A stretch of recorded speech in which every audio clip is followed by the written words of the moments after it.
সম্মানিত গাইস, আমি একটা গুরুত্বপূর্ণ একটা কথা বলতে চাই। যেমন এক সপ্তাহ আগে আমি রহিমিয়া আফরোসের পানি ভরছিলাম, আর এর আগে আমি পানি ভরতাম আপনার হলো গিয়ে হামকো। তাতে আপনার রাত 8টায় আমি চার্জ দিছি দুয়ে দিয়ে। এই যে দেখেন, এই যে দুই। আর আগে আমি একে দিয়ে যদি চার্জ দিতাম তাইলে মনে করেন আপনার হামকো পানিতে আমার পুরো ফুল ব্যাটারি চার্জ এবং এই ফুল বাতি দেখে দিত। আর রহিমা আফরোস পানি ভরার পরে দেখেন 8টার দিকে চার্জ দিছি, এখন বেলা কয়টা বাজে? পরায় আপনার 9টা-10টা বাজে গেছে গা।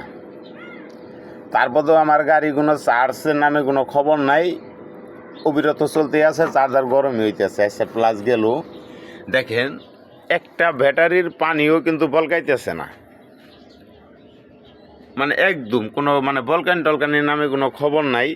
আসলে আপনারা যারা অটো বাইক চালিত আছেন তারা সবাই যে পানিটা ইউজ করবেন নতুন ব্যাটারি কেনার পরে থেকে এই পানিগুলোই ইউজ করবেন।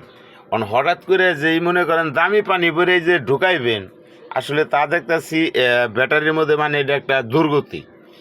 দেখেন ব্যাটারি গরম হওয়ার নামের খবর নাই, চার্জেরও কোনো ভ্যালু নাই। দেখেন জেনে কাটা আসছিল, মনে করেন যে হেনে মাত্র এই যে মনে করেন যে সবুজের মনে করেন যে 2টা দাগ দেখতেছেন না, এই 2 দাগের এই পাশে ছিল, লালের কাছাকাছি ছিল। এখন দেখেন এটা চার্জ হইতে দিতে কতক্ষণ সময় লাগবে তাও সঠিক জানি না।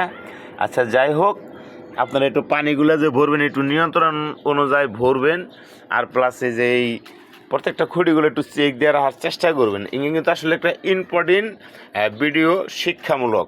অটো বাইক চালিত যাবতীয় এবং বড় গাড়ির যে মেন ড্রাইভারগুলো আছেন, হ্যাঁ আপনারাও এইগুলো একটু খেয়াল করে আপনারা এই কাজগুলো করবেন। ধন্যবাদ সবাইকে, আসসালামু আলাইকুম। যদি ভালো লাগে তাহলে পেজটা ফলো করে রাখবেন।